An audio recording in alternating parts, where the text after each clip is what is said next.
Bíblia diz em 2 Coríntios, capítulo 13, verso 14, diz assim a palavra do Senhor: A graça do Senhor Jesus Cristo e o amor de Deus e a comunhão do Espírito Santo sejam com todos vocês.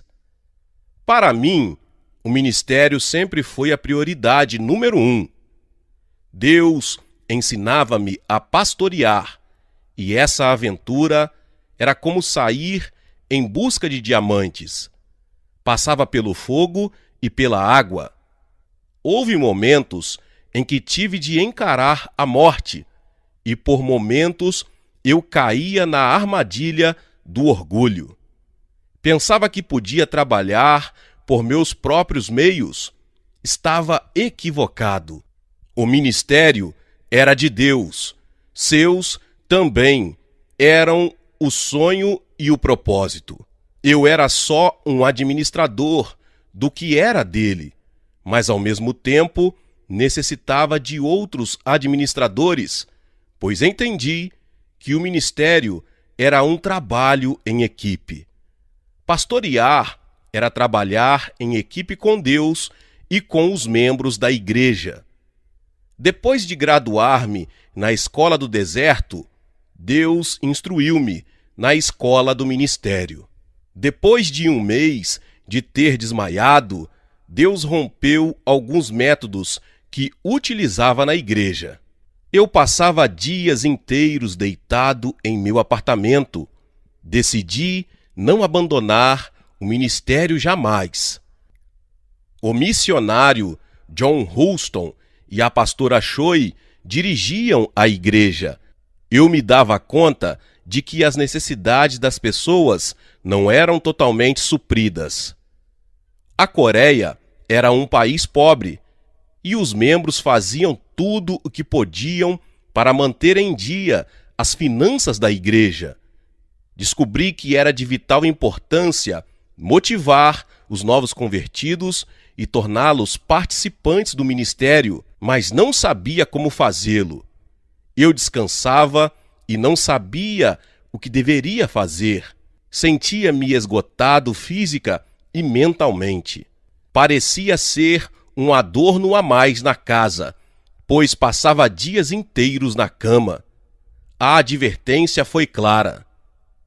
Não deveria sair sozinho do apartamento, porque poderia voltar a desmaiar. Foram dias de muita angústia e dor. Dormia e orava e pedia a Deus uma saída. No entanto, aqueles dias serviram-me para aprofundar meu conhecimento sobre a Bíblia. Deus preparava-me para me usar de uma forma mais poderosa. Deus deu-me a primeira matéria para estudar. Tratava-se de cura e Espírito Santo. Nunca havia pregado sem a certeza da cura de Deus. Além disso, tinha visto muitos milagres de cura, mas não tinha fé suficiente para curar minha doença.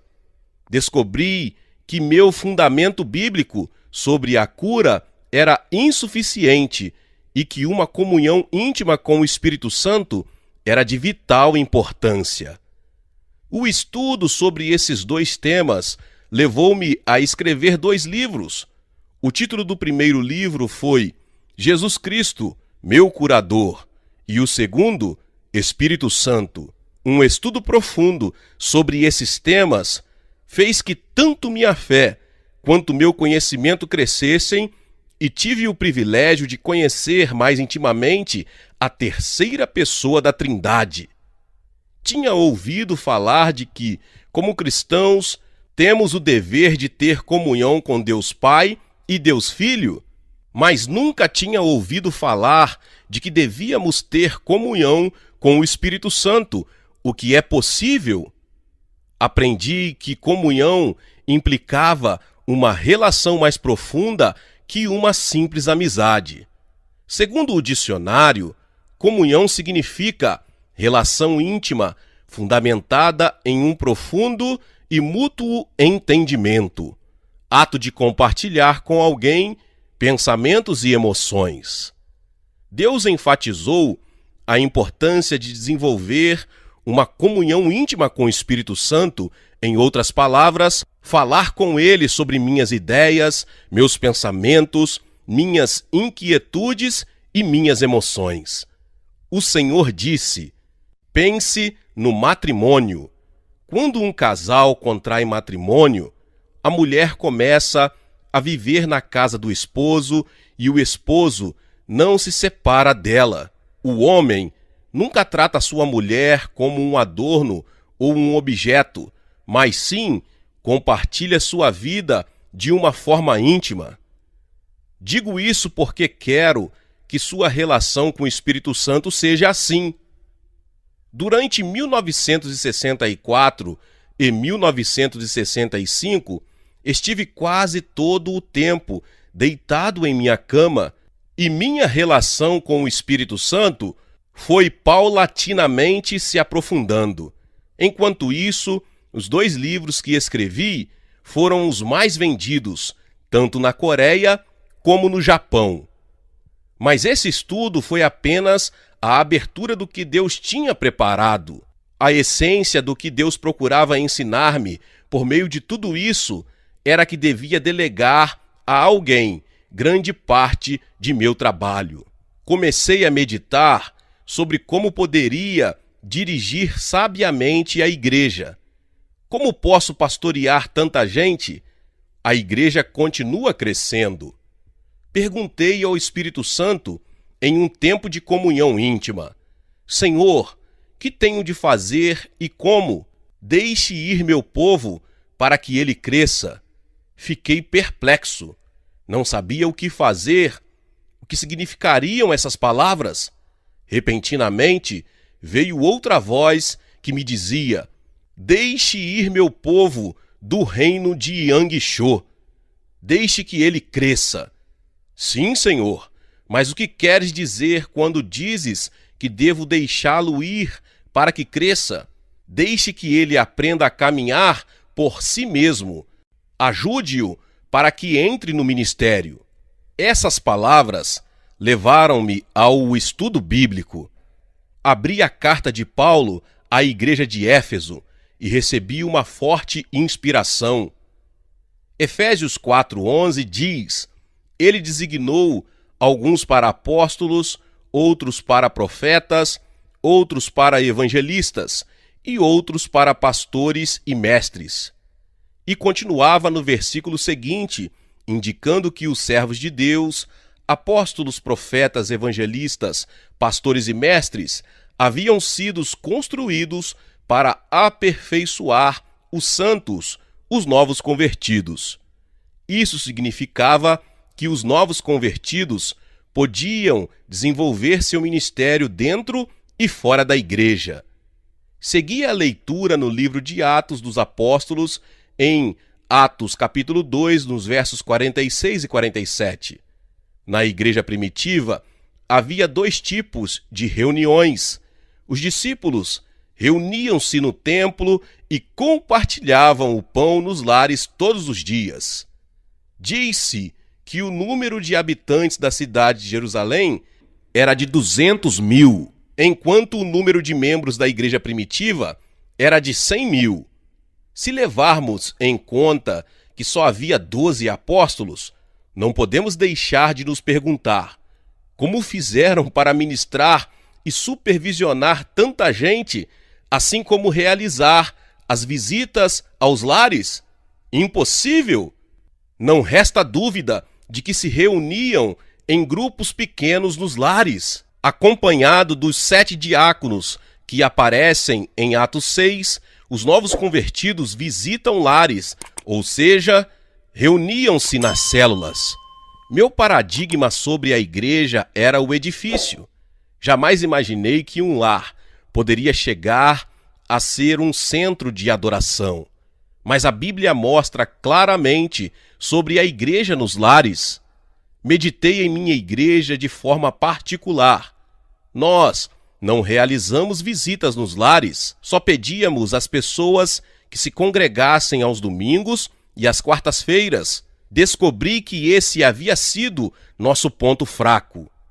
O Espírito Santo levou-me a Atos 6. Esse trecho da Bíblia narra como 7 diáconos foram eleitos com o fim de proporcionar o suprimento da necessidade material dos novos fiéis que se acrescentavam cada dia e como os apóstolos limitaram seu labor à oração e à pregação da palavra. Não obstante, depois que Estevão morreu apedrejado, a igreja se dispersou. Como podemos ver no capítulo 8, os mesmos diáconos saíram para pregar a palavra. Nesse caso em particular, Filipe levou o evangelho a Samaria. Em síntese, os apóstolos não delegaram somente a autoridade de administrar a igreja, mas também de pregar a palavra. Segundo Atos, no dia de Pentecoste, 3.000 pessoas somaram-se à igreja e no dia seguinte outras 5.000. Havia tão somente 12 apóstolos e depois 7 diáconos. Portanto, cheguei à conclusão de que a única maneira de supervisioná-los era por meio de líderes de células. A igreja tinha uma excelente organização para suprir todas as necessidades de seus membros. Isso é o que eu estava buscando. Falei a meu coração, meu entendimento se abrira, como pôde a igreja primitiva consolidar 3.000 membros no dia de Pentecoste, quando o Espírito Santo veio sobre aqueles que estavam no seu aposento alto. As necessidades não eram supridas pelo templo, e sim nos lares. Segui a leitura e descobri em outras passagens o mesmo princípio das reuniões nos lares, ou seja, nas células. A célula na casa de Lídia, Atos 16:40, na casa de Priscila e Áquila, Atos 16, do 3 ao 5, na casa de Filemon, Filemon 2, sem sombra de dúvida, a Bíblia continha muitos fundamentos acerca de reuniões nos lares. Além do mais, descobri em Êxodo capítulo 18 que Moisés lutava só, julgando o justo e o injusto de cada litígio. O dever de Moisés era estar sentado todo o dia, escutando e julgando o conflito de sua gente. Seu sogro Jetro observou que a carga era muito pesada para ele e ensinou-lhe o princípio de delegar responsabilidades para suprir todas as necessidades do povo.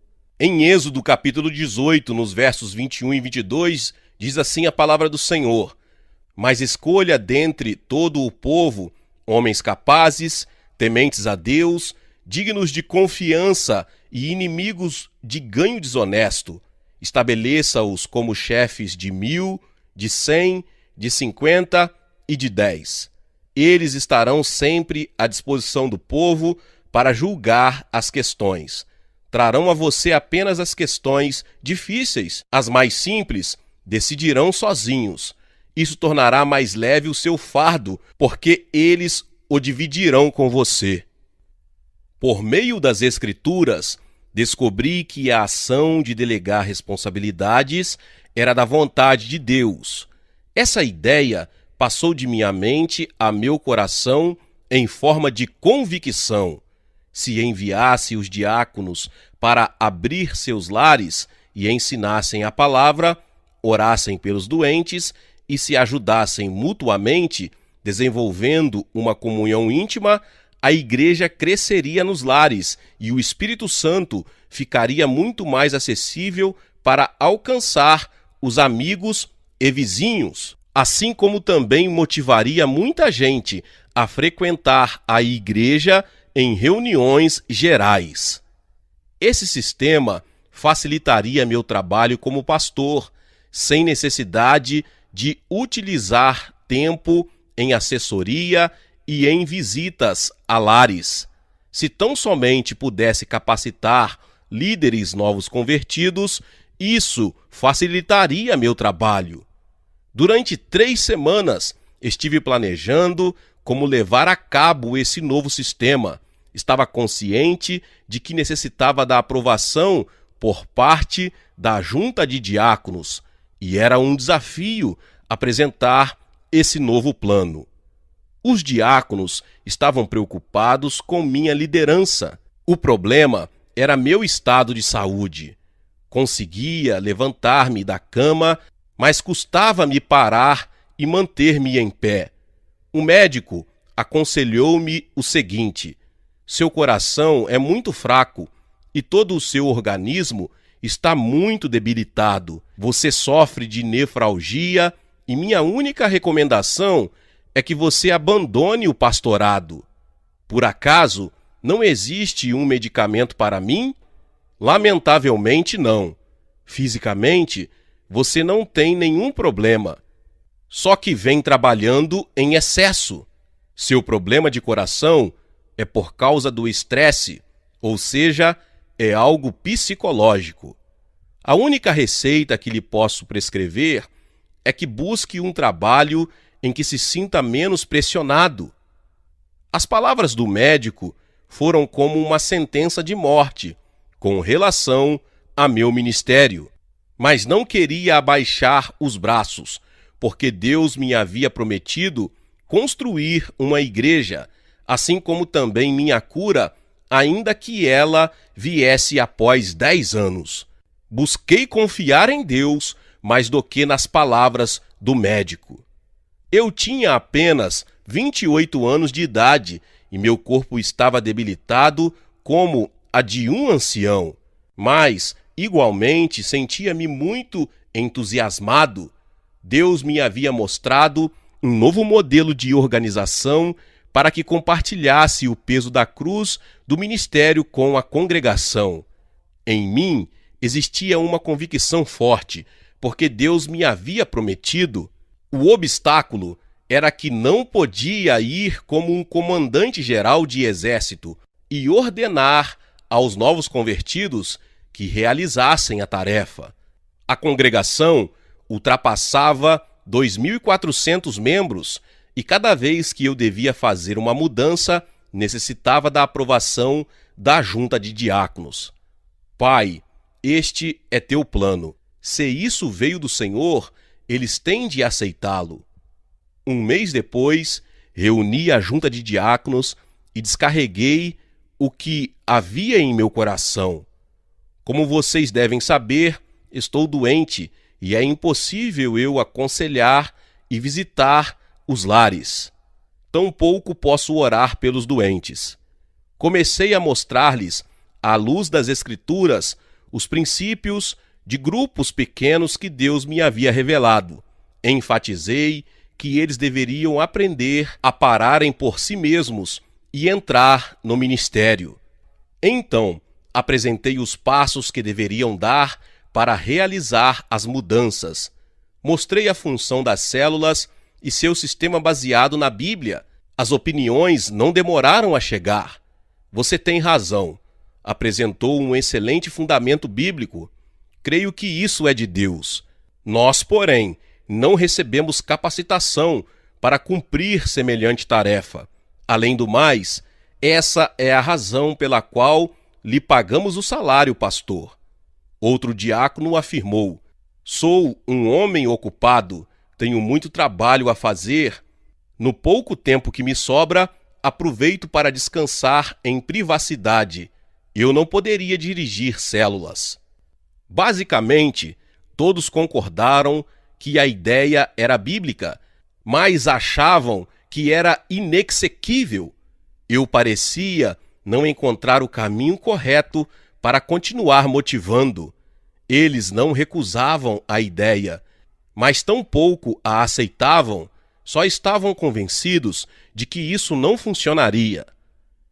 Ainda que nem todos tivessem dado sua opinião, eu sabia o que guardavam em seu coração.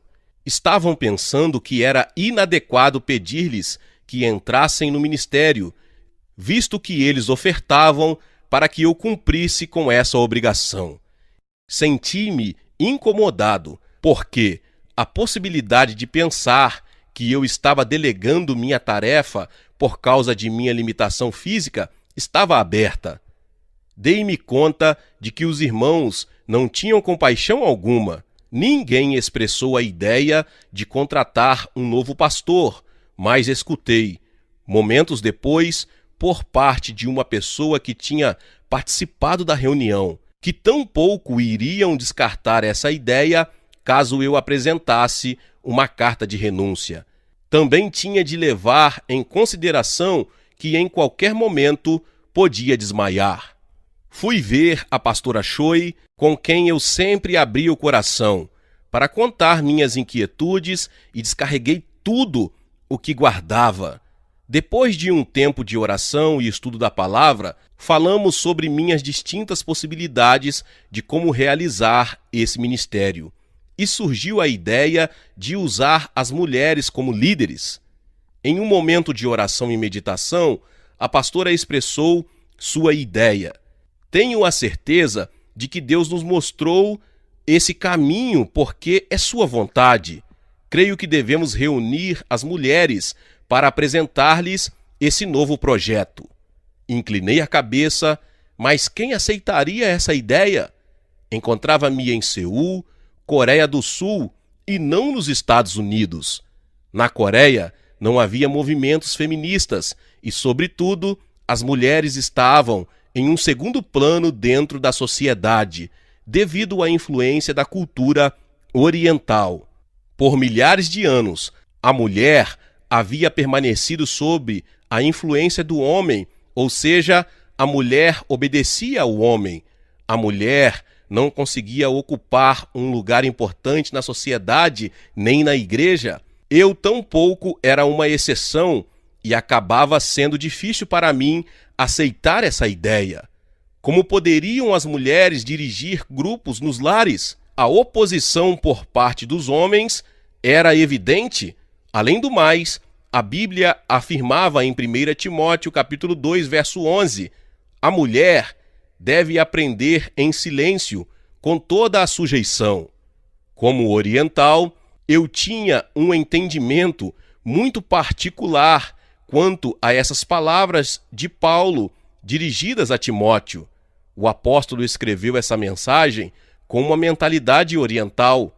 Por tal motivo, quando meus olhos caíram nessa parte das Escrituras, imediatamente a relacionei com minha cultura. Na igreja coreana, os homens sentavam-se do lado direito do templo, olhando da entrada, e as mulheres do lado esquerdo. E no meio havia um véu que separava um dos outros. Quando faltava poucos minutos para terminar o culto, algumas irmãs inclinavam-se o corpo e sussurravam: "Você me escuta? Está aí? Nós nos veremos do lado direito, da porta principal." Era necessário que o pastor advertisse as mulheres. Ele dizia: "Irmãs, peço que guardem absoluto silêncio até sua saída do santuário." Eu entendia o que Paulo queria dizer quando explicava que Sara chamava a Abraão meu senhor. Ainda na atualidade, a mulher oriental chama seu marido de meu senhor. Por exemplo, se você perguntar a uma mulher coreana por seu marido, ela lhe responderá: "Meu senhor encontra-se muito bem, obrigada."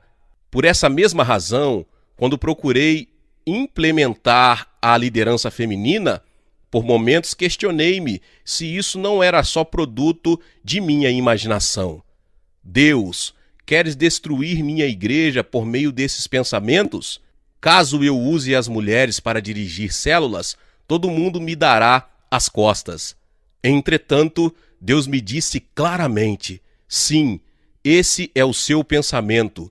Não coincide com o meu pensamento, que é usar as mulheres. Senhor, se realmente queres que eu use as mulheres, mostra-me os fundamentos bíblicos. Eu debatia com o Senhor. Meus irmãos e irmãs, nos dias seguintes, pedi a Deus que me confirmasse a liderança feminina por meio das Escrituras. Fui descobrindo aos poucos a sustentação bíblica. Finalmente, descobri que Paulo não era machista. Ele trabalhava em equipe com as mulheres, mas só quando elas estavam sob sua autoridade. Em Romanos, capítulo 16, no verso 1, diz que Febe era diaconisa da igreja em Cencreia, o que significa que estava em posição de liderança, mas sob a autoridade de Paulo. Era evidente que o apóstolo havia recomendado Febe como uma serva e também como uma pregadora. O fato de que Paulo lhe tivesse outorgado autoridade para pregar a palavra significava que ela possuía liberdade em seu ministério. Em Romanos 16:3, Paulo faz referência a Priscila e a Áquila e diz: saúdem também a igreja que se reúne na casa deles. Então, quem pregava nesse lugar? Comecei a pintar esse quadro a partir de um ponto de vista oriental. Na cultura oriental, o nome do líder sempre é mencionado primeiro. Se for assim, a ordem desses dois nomes não deve ser vista segundo o conceito de primeiro as damas. Se um ocidental visitar uma família oriental e saudar primeiro a esposa, isso é considerado uma falta de respeito. Se você visita uma família coreana e ainda que saiba que o esposo não se encontra em casa, é recomendável saudar a esposa, dizendo: como está seu esposo? Só então deve saudar a mulher. O esposo sempre tem de vir primeiro, porque o esposo é considerado o cabeça da casa. Meus irmãos e irmãs, na Coreia não se usa a expressão damas e cavalheiros, como também o homem nunca vai atrás da mulher, tampouco adiante, para abrir a porta. A mulher sempre espera que o homem passe primeiro. Isso é a cultura oriental.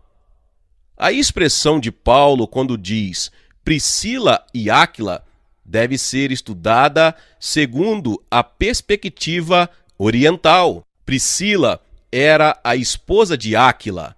No entanto, o Espírito Santo guiou Paulo para que escrevesse Priscila primeiro, porque ela era a líder do grupo. Em outras palavras, Priscila era a pastora e Áquila o assistente, e a autoridade tinha sido delegada por Paulo. Romanos capítulo 16, verso 6 diz: saúdem Maria, que trabalhou arduamente por vocês. Aqui a palavra trabalho significa ministério, e não se refere aos trabalhos de cozinha ou de lavar a roupa. As mulheres que Paulo menciona trabalhavam com ele. Também no versículo 12, vemos Trífena e Trifosa, e todas trabalhavam para o Senhor. No mesmo versículo, o apóstolo também faz menção de Pérside, outra que trabalhou arduamente no Senhor. Como uma pessoa pode chegar a ser serva de Deus? Por meio do testemunho, da oração, do sermão e assim ajudar emocionalmente as pessoas. O fato de que Deus usava as mulheres para a sua glória era claro.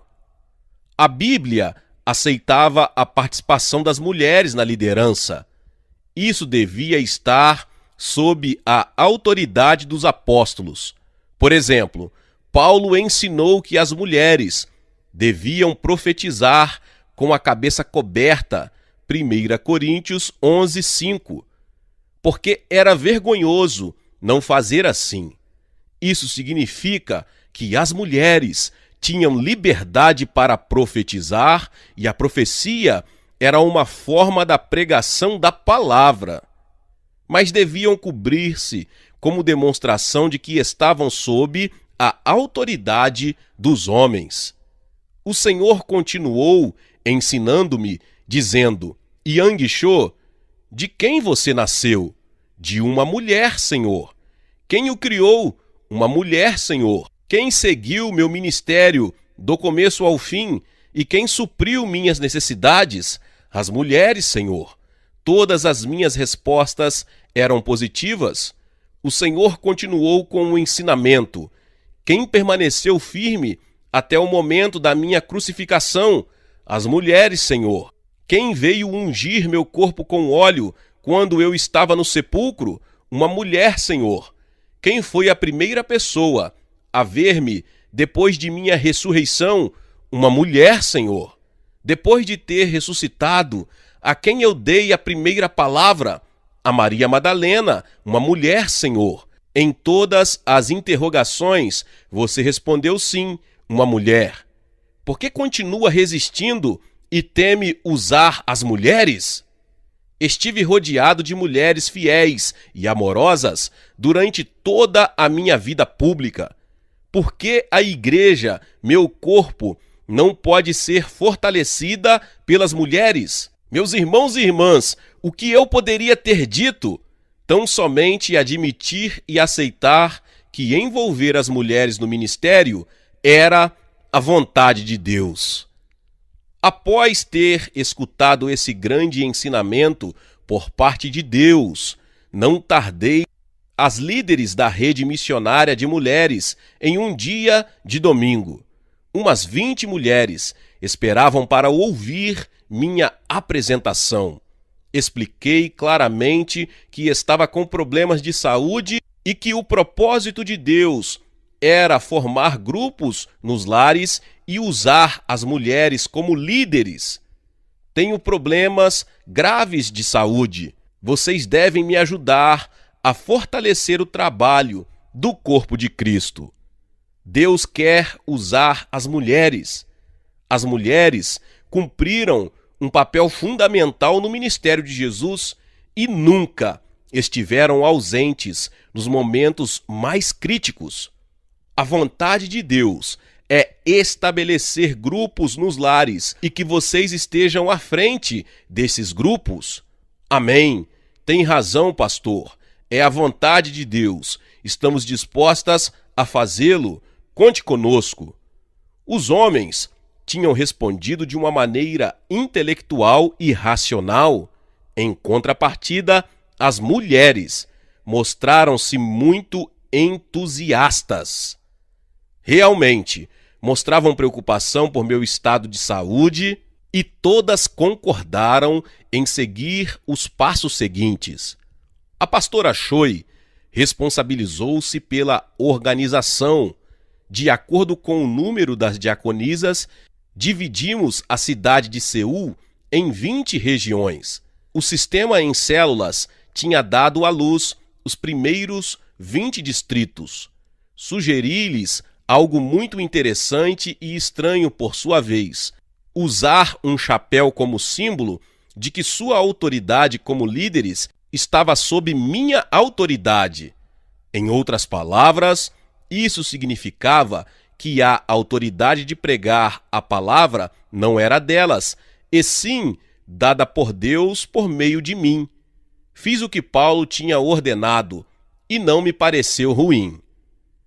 Eu continuava mal de saúde, mas regressei para casa com um grande entusiasmo ao pensar que minha igreja estava entrando em uma nova onda do Espírito e que Deus esperava de nós um passo adiante para levar-nos a outro nível de crescimento. Pensei que toda a minha preocupação tinha se dissipado. Apesar de meu grave estado de saúde, o trabalho em células parecia encaminhar-se, e criei que havia chegado a hora de pensar no matrimônio. A filha da pastora Choi, Sung Hai, que recentemente havia se formado na Universidade Cristã de Mulheres, era uma jovem simpática e muito talentosa. Descobri que sentia uma atração especial por ela, e tive o pressentimento de que ela sentia o mesmo por mim, o que me fez sentir feliz. Decidi tomá-la como a mulher de minha vida. Um dia, chamei Sung Hai, Até o momento, a considerava como minha irmã mais nova. Sung Hai, você foi aprovada. Observei você todos esses anos e você foi aprovada no exame. Quem? Eu? Não sei o que dizer. Dei-lhe um relógio como compromisso de casamento. Depois de 1 ano e meio, quando tinha completado meus 30 anos de idade, no dia 1º de março de 1965, contraí matrimônio com a filha da pastora Choi, que era 6 anos mais nova do que eu. Senti-me muito feliz, ainda que nem tudo terminasse sendo uma boa experiência. Mesmo no dia do matrimônio, temia que pudesse chegar a desmaiar no meio da cerimônia. Pedi a Deus que me desse novas forças. Não podia estar tranquilo. Mais de 3.000 pessoas convidadas presenciaram a cerimônia. Tinha convidado um missionário que parecia muito comovido ao ver semelhante cena para que a dirigisse. Ele estava tão entusiasmado que pregou durante mais de 1 hora, enquanto eu e minha noiva estávamos parados no altar.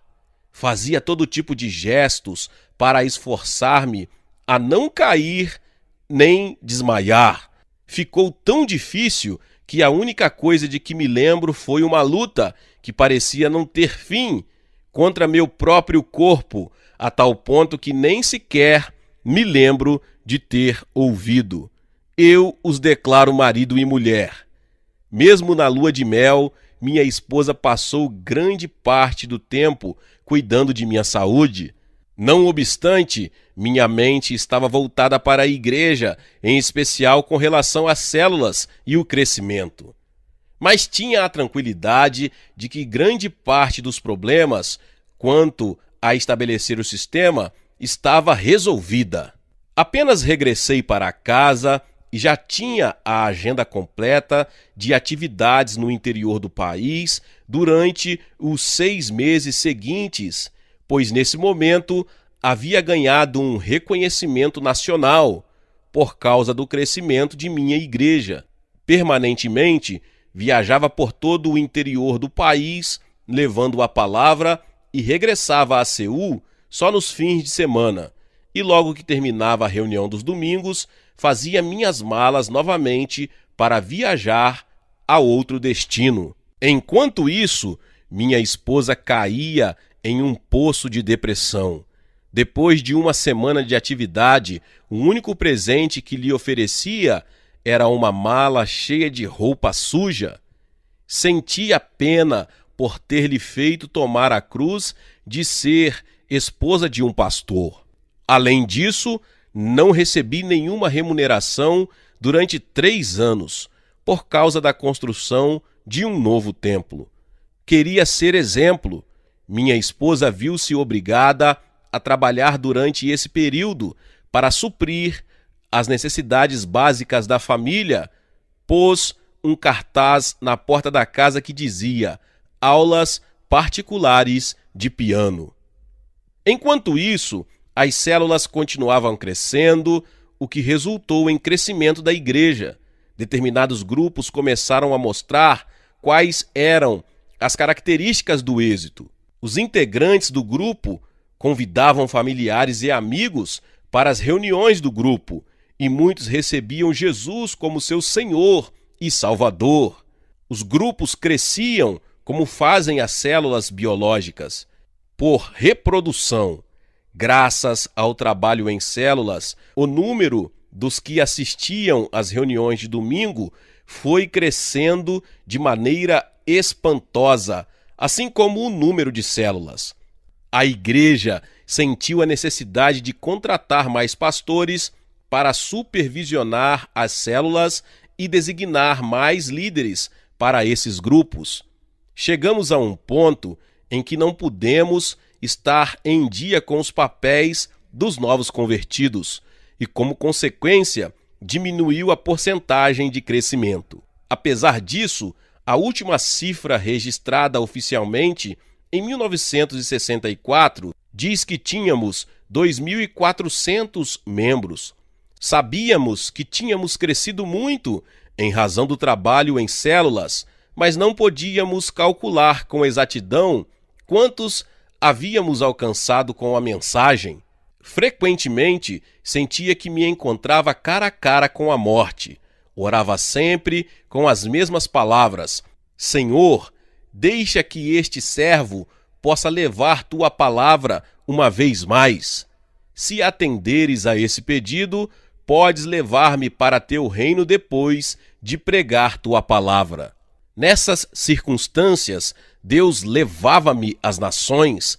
As notícias do crescimento de nossa igreja eram conhecidas por todo o mundo, em especial entre as igrejas das Assembleias de Deus dos Estados Unidos.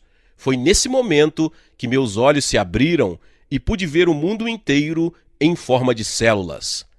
Fui eleito presidente das Assembleias de Deus da Coreia do Sul e tive o privilégio de servir como membro da Junta de Conselhos nas Conferências Mundiais Pentecostais celebradas em Seul e no Brasil. Realizamos um programa de missões e ajudei os missionários para que implantassem o sistema em células em seus respectivos países.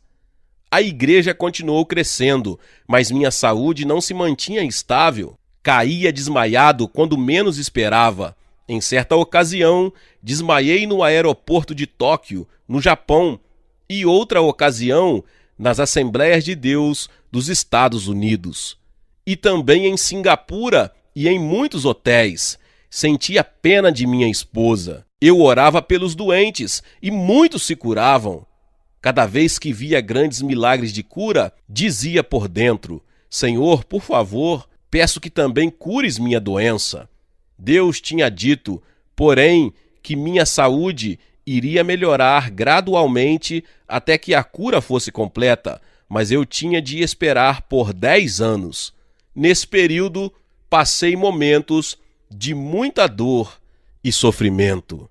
Percebi que nada estava sob meu controle. Meu único objetivo na vida tinha sido o êxito. Ainda quando estava no ministério, meu desejo era construir a maior igreja de toda a Coreia. Mas chegou um instante em que nem o êxito, nem a ambição de querer construir uma igreja grande pareceu-me ter sentido algum. Só podia depender de Deus e confiar cada segundo, cada movimento, cada passo, cada alento de minha vida àquele que mostrava compaixão por mim. Agora sei que aqueles dias foram momentos de quebrantamento, e quão importante é que o líder seja quebrantado. Caso o líder não o experimente, nunca poderá dirigir o povo de Deus como pastor, porque o temor se apoderará dele. Uma liderança não quebrantada cairá na armadilha do dinheiro e do poder, porque guardará temor de perder sua posição e autoridade. Além do mais, desconfiará de seus seguidores e nunca lhes delegará sua autoridade por meio de perder sua posição e autoridade. Deus usa uma pessoa de acordo com o nível de sua entrega. Agora me dou conta de que Deus não pode usar uma pessoa até que ela seja quebrantada por completo e deixe de confiar em suas próprias forças. Portanto, ainda que tinha recebido a cura completa, descobri que meu ser era apenas um insignificante grão de areia diante da presença de Deus. Ao finalizar meus 10 anos de grande sofrimento e dor, Deus revelou-me a visão de construir um novo templo. O projeto seria centralizado na ilha de Ioido, que até o momento era um deserto, e o governo iniciava um plano de exploração e desenvolvimento, e centenas de apartamentos e escritórios governamentais estavam em construção. Conseguimos adquirir o terreno e finalizamos o projeto de construção em 1973. Foi quando, então, se fez notar o grande número de pessoas. No momento em que inauguramos o novo edifício de Ioido, tínhamos 18 mil membros e todos estavam envolvidos em algum grupo pequeno. Todavia, nem todos estiveram de acordo em abandonar o templo de Soedaimon. 8 mil pessoas decidiram ficar, e a denominação designou outro pastor para que dirigisse a congregação. Junto aos 10 mil membros, começamos uma nova etapa, a Era de Ioido. Continuamos a crescer e percebemos que a produção das células era ilimitada. No momento de nos mudar para Ioido, o milagre chegou à minha vida. Senti como uma onda de cura que golpeava contra o meu coração. Não posso dizer exatamente quando, mas sem sombra de dúvida, a cura foi completada. Nunca mais voltei a sentir o alento da morte. A cura havia chegado à minha vida e só dependia de Deus. Yang Cho, o grande, tinha morrido e junto com ele a sede pela fama e pelo poder. Por meio de minha experiência, posso assegurar-lhe que essas coisas são como a espuma na água, desaparece em um abrir e fechar de olhos. No primeiro ano, chegamos a 3 mil novos convertidos. Continuei motivando os integrantes das células para que pregassem o Evangelho a seus familiares e vizinhos. Eu lhes propus metas e continuei ampliando o raio de ação das células.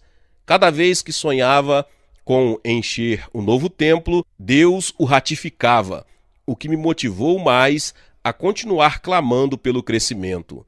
Alguns anos mais